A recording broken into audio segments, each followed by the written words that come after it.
Magandang umaga po. At nandito naman po tayo. At gagawa po tayo ng Zoomer X110. Ang gagawin po natin ay maglagay po tayo ng signal light ito. Kasi po yung customer natin, ang lahat ng signal light niya ay nasira. Kaya sabi niya, palalagyan daw niya ng signal light.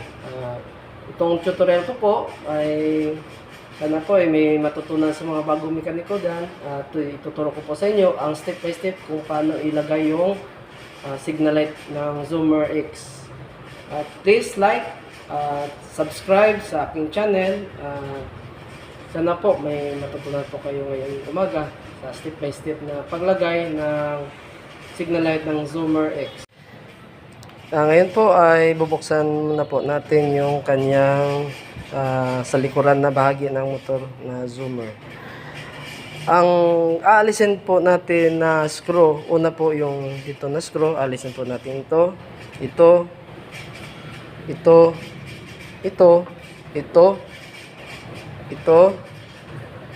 at saka may dalawa dito. Yan. Aalisin po muna natin ito. At ito na po yung pag nabuksan na po natin ang kanyang cover, ito na po yung kanyang side. At pag nabuksan na po natin at tapos na po natin na buksan, ang gagawin na po natin next ay kukunin po natin mga bolt na ito, at ito. At saka pag nakuha na po natin yan, isusunod mo po natin ang ito, at ito. Saka kukunin po natin yung mga bolt na yan. Saka yan, may bolt po dyan. Isa. Sige po, kukunin po muna natin. Ngayon po, nakuha na po natin yung mga screw at saka yung grab nito. Ang next po natin gagawin, kukunin po natin yung screw ito at saka yung screw na dito. Gamit ang Phillips screw.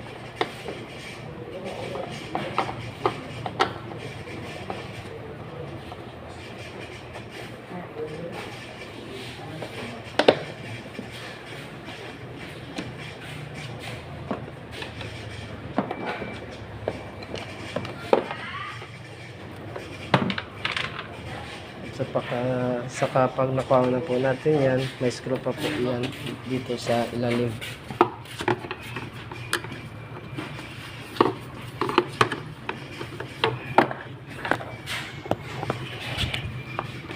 Kukunin po natin yung screw niya.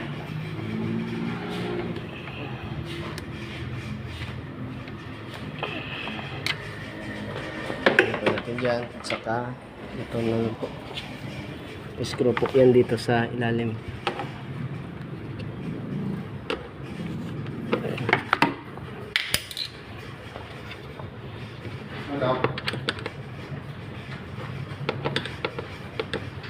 Kukunin po natin yan. Medyo mahirap po kasi isang kamay lang po ginagamit ko po.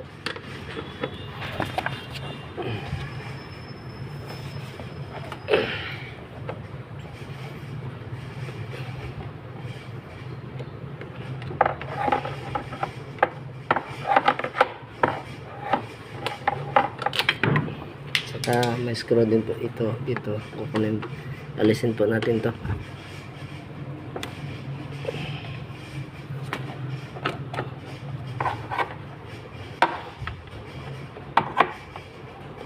At saka ito.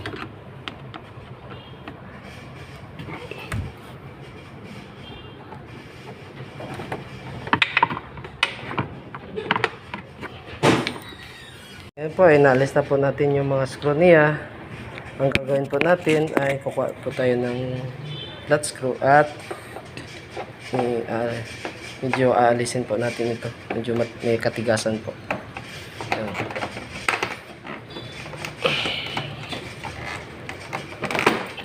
Nakikita po ba ninyo yan? Yun, may screw pa yan sa loob. Ayan. At saka din po sa kabila. Aalisin po natin ito.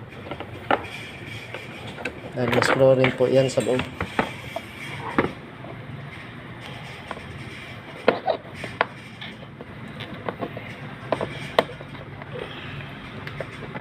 Yan.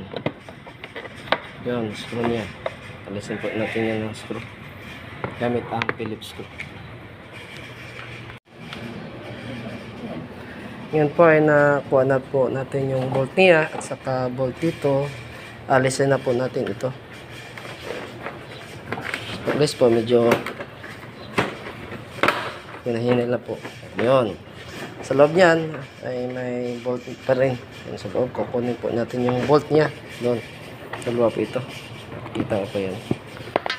May bolt yan sa loob. Yun. Kukunin po natin yan. Bago ito baklas.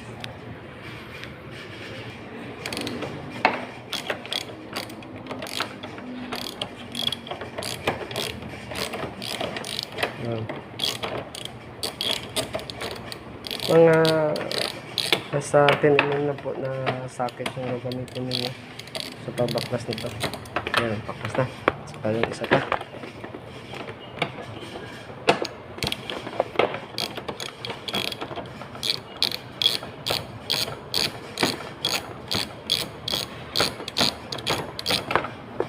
Okay.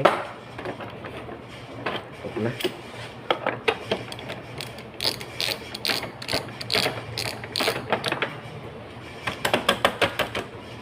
Okay na pa. Ganun lang, yun. Yun na. Yun. Ganun lang yung kasimple. Ganun.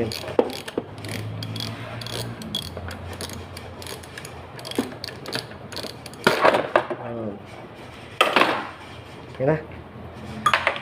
Saka alisin natin yung bolt dito sa loob.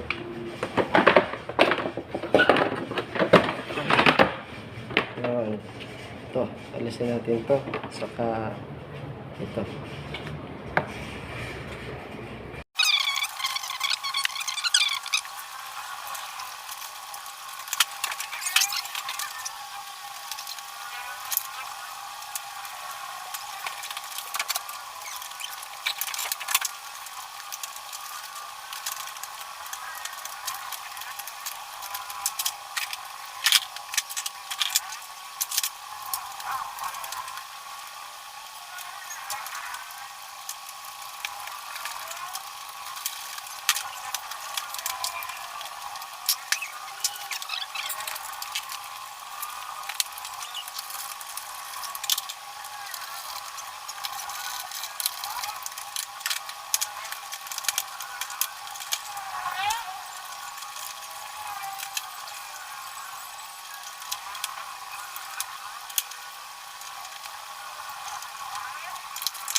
At ito na po yung natapos natin na pagkabit ng signal light. Natapos na din po natin. Medyo mahirap po ikabit pero at least nakakabit natin ng tama. Yan po. Salamat po. So guys, maraming salamat po at dito na po nagtatapos yung ating tutorial. Sana po ay may natutunan kayo. Salamat po.